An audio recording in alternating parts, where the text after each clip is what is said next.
it's the first day in like 2 weeks where I don't have to do something, I don't have to make a video, I can just take a break, play some video games, and read the new D&D Beyond update post. Hey y'all, this video is going to be probably a little bit less animated than my usual content. My plan wasn't to originally make a video today, but I do know there's a good deal of you out there who are getting your updates from this channel, so I felt I would be doing you a disservice if I didn't at least cover the new D&D Beyond update post. And it sounds really interesting. It's only been around for about 30 minutes. I saw somebody else on Twitter share it, and I have not read it yet because I like to do these blind along with y'all.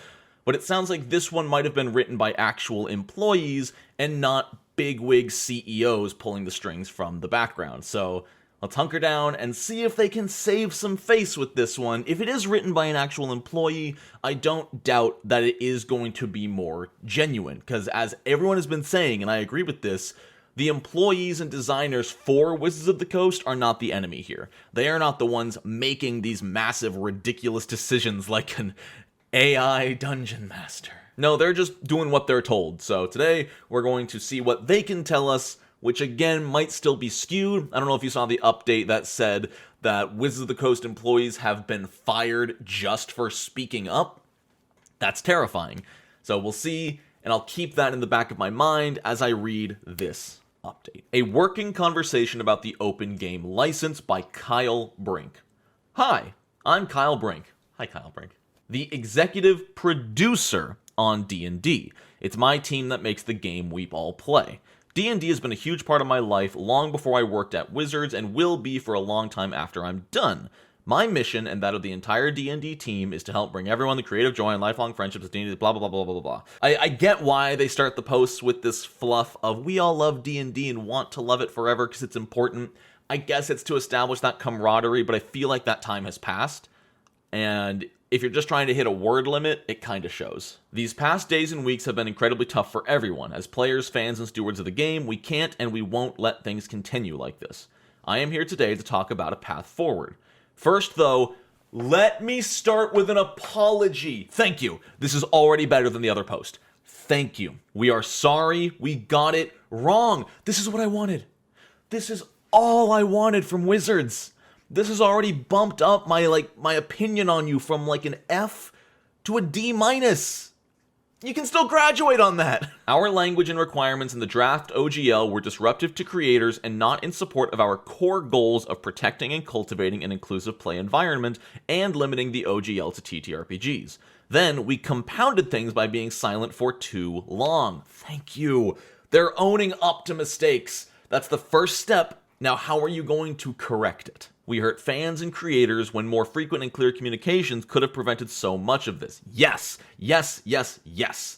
Starting now, we're going to do this a better way, more open and transparent with our entire community of creators, with the time to iterate, to get feedback, to improve. If this sounds familiar, it's because it's how we do it for the game itself, so let's do it that way for the OGL too. Oh, please, please tell me they're going to start saying, here is our draft. Take a look at it, community, look it over, see if there's any issues. If you find issues, let's talk about it, we can edit it. It's like freaking Unearthed Arcana, legal. We'll listen to you, and then we will share with you what we've heard, much like we do in our Unearthed Arcana and 1D&D playtests. This will be a robust conversation before we release any future version of the OGL. Here's what to expect. 1. On or before Friday the 20th, we'll share new proposed OGL documentation for your review and feedback, much as we do with the playtest materials. Is it going to be the whole OGL? The way you're wording this makes it sound like you're going to show some of it. You didn't say the entire documentation, you just said new proposed documentation, which, again, I'm sorry I'm jumping to assuming you're adding loopholes here in your speech, but there's a bad track record. Hopefully you're going to show us the entire OGL and not be like, here's 2 pages to tide you over, and then we'll release the rest. 2. After you review the proposed OGL, you will be able to fill out a quick survey, much like the Unearthed Arcana playtest feedback surveys. It will ask you specific questions about the document and include open form fields to share any other feedback you have. Okay. The survey will remain open for at least 2 weeks and will give you advance notice before it closes so that everyone who wants to participate can complete the survey. Then we will compile, analyze, react to, and present back what we heard from you. Cool. I hope this will happen more than once. I hope you will do multiple rounds of this to make sure we all get to a stable point that the community can all agree on. I'm still not on board with changing the OGL. I still don't see why you really have to. This still feels like the only...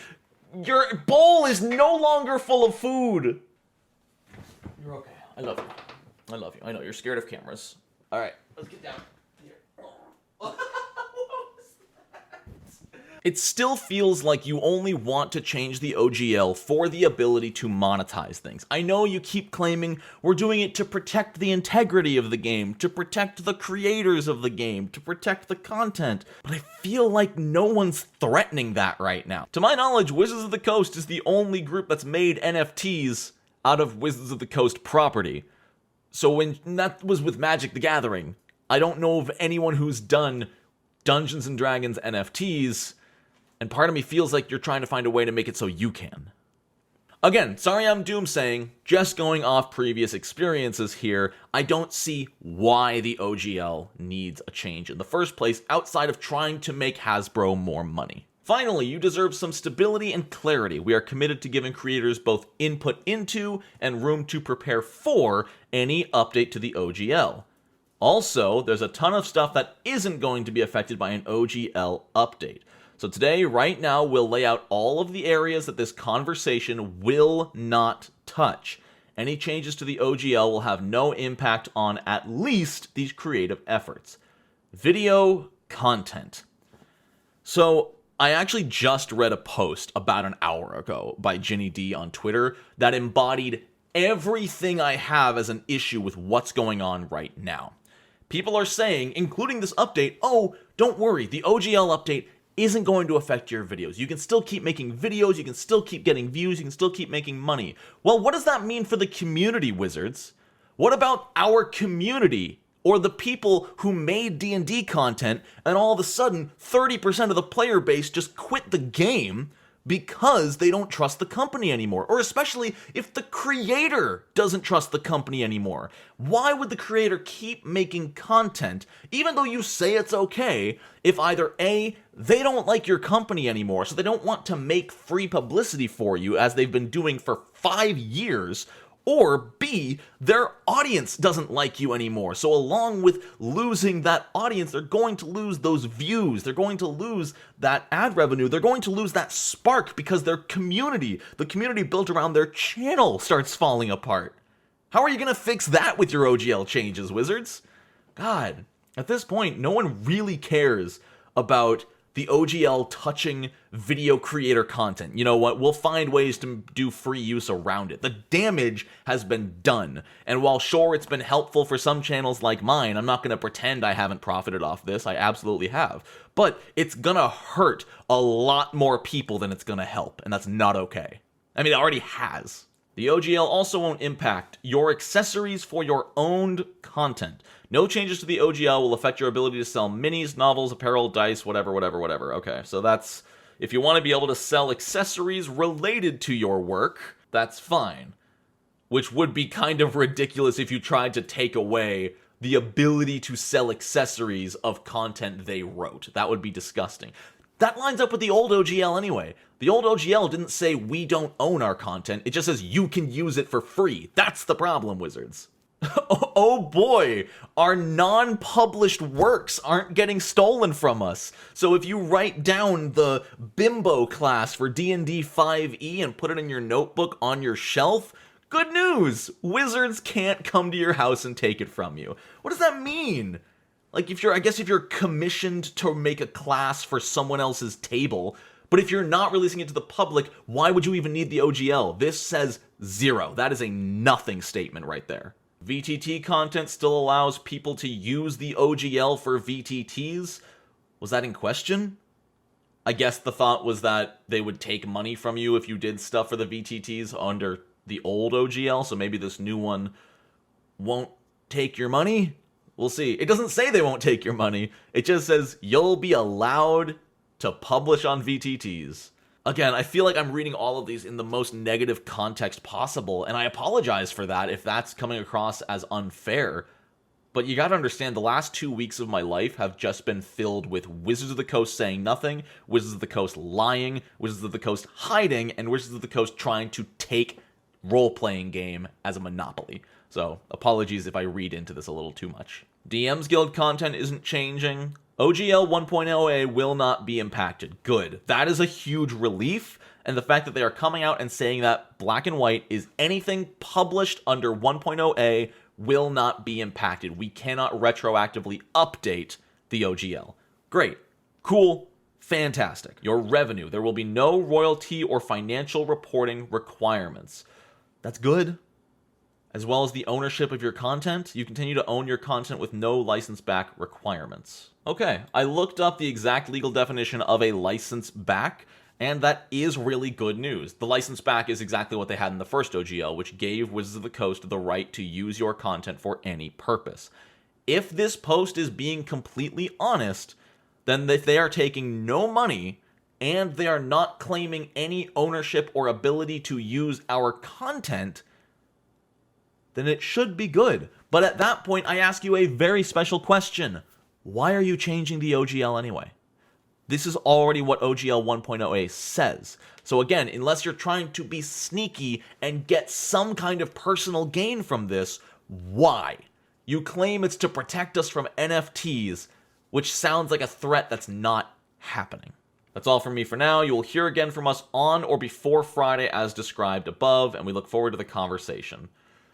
This is better than the last one, infinitely so. There's a lot more good news in this post. A lot of it still sounds fluffy, but maybe it's just hard to write a post in a caustic environment like this and not come off as fluff. I'm still cautious. I am cautiously optimistic. I just can't get over the hump that they still feel the need to change the OGL, even though the loudest clapback all week has been, don't change it. You know, if you really want to get everyone's trust back, leave 1.0a alone. Leave it there. Someone, I don't know if I'll be able to find the Twitter post, but someone said, like, if you want to update the OGL to 1.0b, add the word irrevocable. And that's it. That's 1.0b. It just adds the term irrevocable to the entire contract. I just can't trust them when they haven't given us a good reason for updating the OGL. They just keep saying, we're gonna update it. So, that's where we're at. I'm curious to hear what you guys think in the comments. It's better, you know, again, D- instead of an F. You can at least graduate with that. If they post something that lines up with all of this as the new OGL, people are still gonna be mad. I guess we'll just be less mad. I don't know. I guess in this case, this OGL will lead to people playing the game but not respecting the company, where the original OGL will lead people to not respecting the company and not playing the game. So maybe they're just cutting losses. Who knows? There's the update. I'm going to go back to my day off.